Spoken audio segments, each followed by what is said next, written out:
Sénégal ɓe ngari ɗo pour yidde duwanade ko ɗum cukalon jakon eɗen ñagui Allah subhanahu wa taala kono ɗum ɗo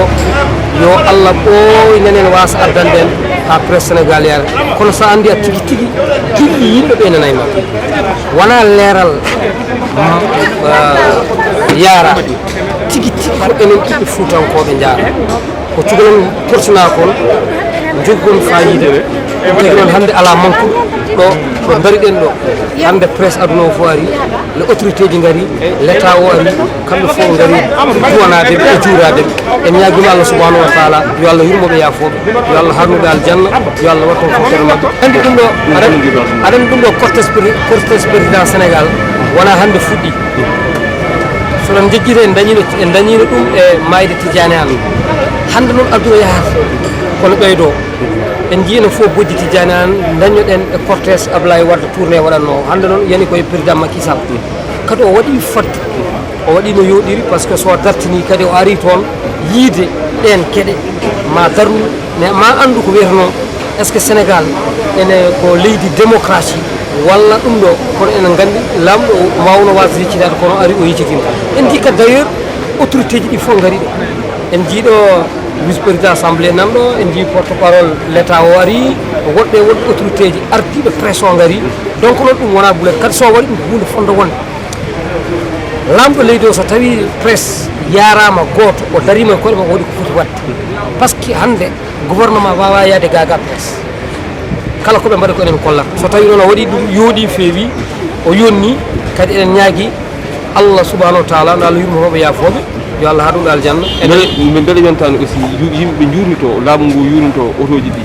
surtout ha sigi ɗon e camion ngaji ɗi bon aɗa andi ɗon han kadi ne wonti haala goɗɗo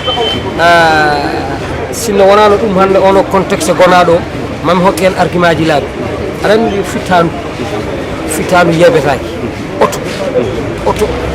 ko bonnata ko no heewi visibilité auto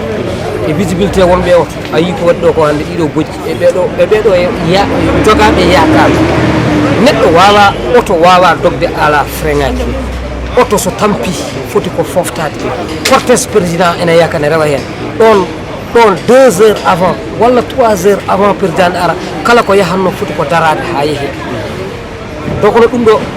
kono mbiɗa ni wona hande fuɗɗi ko wayno auto ji en dañde ɗeɗo caɗele wiyata tan ko yo Allah yurmomo yafomo kono est ce que so haalama hande woyama hande est ce que janggo ma dara hen darde tinde wasa wattude ko ɗum patɗen e l' état sénégal ɗiɗo accident ji hayso wona ɗiɗo journaliste eɗen gandi accident ji puɗɗima hewde auto a yiyat auto wiyama pasama contrôle technique anda tigui tigui oɗo holɗo rewi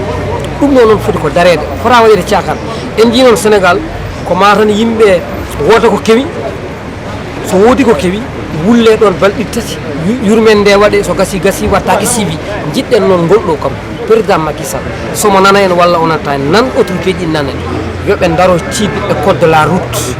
yimɓe yo janggu auto ji baɗɗi fayida yo dañe ɗum ɗo en mbawa wasde saaha foof eɗen mbasa yimɓe tedduɓe jogaɓe avenir jogaɓe yakar woni rewɓe worɓe sukaɓe ene jarani gratuitement ɗum wonno ko ɓeydude hen Allah jarama on jarama